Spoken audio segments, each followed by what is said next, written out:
자, 반갑습니다. 입지의 비밀입니다.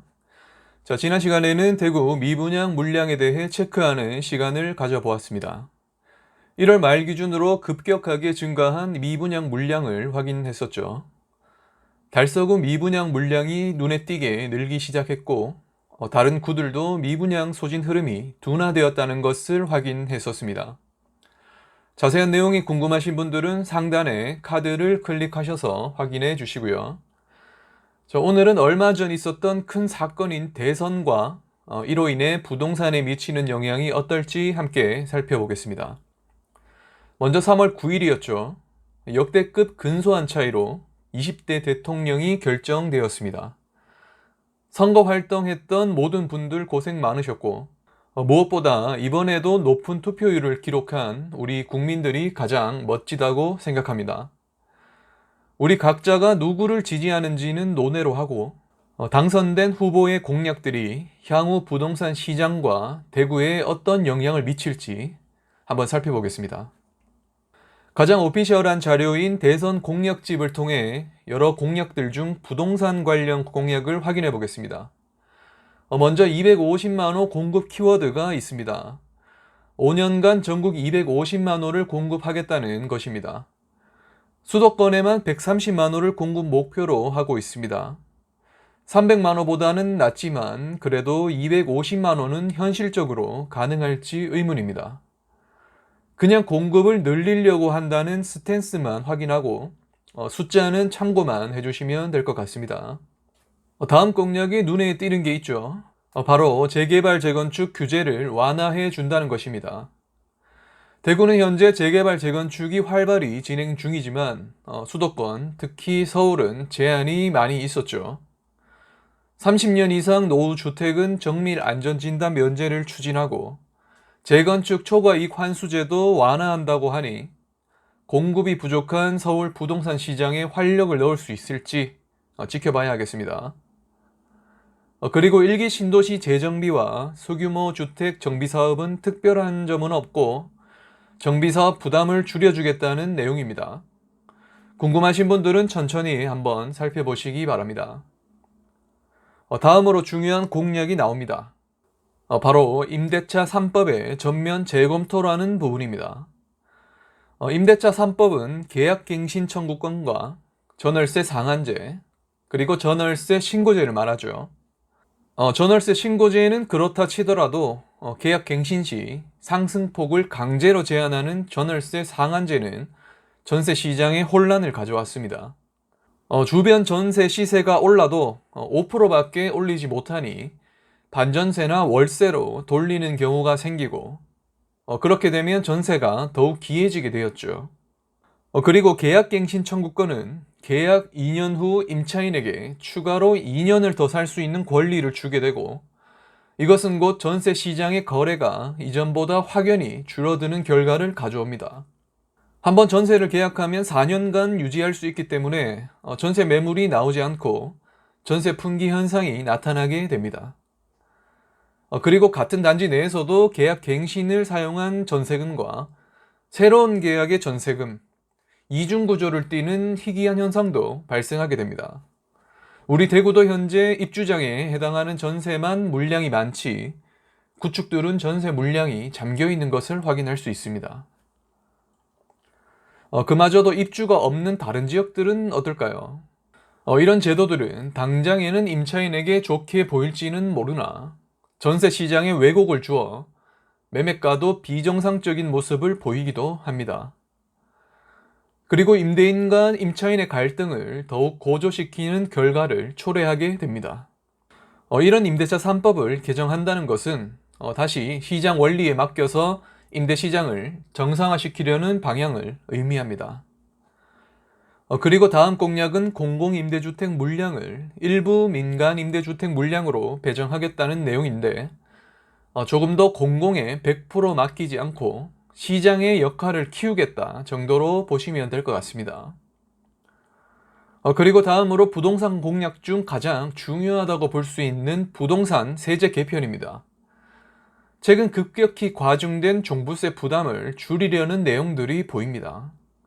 재산세와 종부세 통합은 쉽지는 않아 보이지만 1주택자를 위주로 해서 종부세 부담을 완화시켜 주려는 모습입니다. 그리고 중요한 세금인 양도세 부분은 2년간 한시적으로 중과 배제를 검토한다고 합니다. 이 부분은 이미 법안이 의제 발의되었기 때문에 가능성이 큰 부분이다라고 할 수 있겠습니다.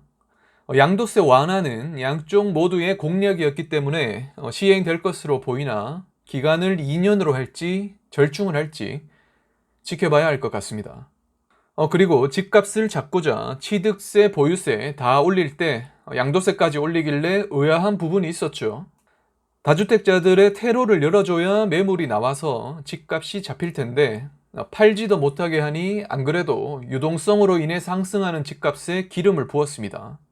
지금이라도 양도세 중과 배제를 한시적으로 시행한다면 어느 정도 물량은 나오게 되어 시장의 안정성 측면은 높아질 것으로 보입니다. 물론 입주 물량이 많은 대구는 오히려 부담이 될 수도 있는 부분이죠. 그리고 취득세를 완화해주는 내용이 있습니다. 1주택자나 생애 최초 구매자에게 세율 혜택을 주기 때문에 구매 수요는 더 올라갈 것으로 보입니다. 그리고 세금만큼 중요한 대출 규제도 완화해 준다고 합니다.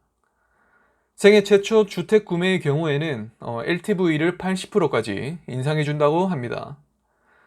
여기서 LTV는 주택담보대출 비율이죠. 자산을 담보로 대출을 받을 수 있는 자산 대비 금액이라고 보시면 됩니다. 그 비율을 생애 최초는 80%까지, 1주택자들은 70%까지 인상해 준다고 합니다. 다주택자들은 보유주택에 따라 낮은 LTV를 적용받습니다. 이러면 대출 비율이 너무 높아져서 연끌족이 늘어나는 거 아닌가 하는 의문이 생깁니다. 이 부분은 대출의 한도가 70에서 80이라는 것이고 다음 단계 DSR에서 본인의 소득 수준만큼 금액이 걸러지게 되겠죠. DSR은 총부채 원리금 상환 비율의 약자로 쉽게 말해 소득이 많으면 대출을 많이 받고 소득이 적으면 대출을 적게 받는 것입니다. LTV가 아무리 높아도 소득에 따라서 적정 수준의 대출이 이루어지게 되니 단순히 LTV로 대출 상한을 제한시켜버리는 것보다 합리적이라고 볼 수도 있겠습니다. 그리고 반대로 LTV도 손보지만 그에 맞게 DSR도 합리적으로 고쳐야 할 부분은 없는지 살펴봐야 할 것 같습니다. 그리고 마지막으로 외국인의 주택 투기 방지를 위한 대책도 마련한다고 하니 참고해 주시고요. 자, 이렇게 부동산 전반의 공약에 대해 살펴봤습니다. 정리해보면 정부가 개입으로 잡으려 했던 부동산 시장을 다시 시장 원리로 정상화시키려는 모습입니다. 대구 입장에서는 250만 호 공급이나 재건축 완화는 이미 공급도 넘치고 재건축도 많이 추진 중이기 때문에 큰 의미는 없을 것 같습니다. 오히려 재개발 재건축의 경우에는 대구가 공급 과다로 부동산 경기가 좋지 않을 경우 진행이 더뎌지게 되겠죠.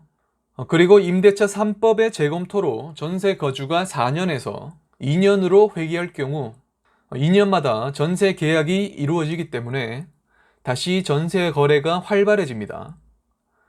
재계약을 해야 하는 임차인 입장에서는 신축의 전세 매물을 먼저 체크해 보게 되고 금액이 비슷하거나 약간 높더라도 신축으로 옮기려는 현상이 발생합니다. 그렇게 되면 신축 입주장의 전세 물량 부담이 완화될 수는 있습니다. 그래서 앞으로 신축들의 전세 소진 현황을 잘 살펴봐야 하는 것이죠.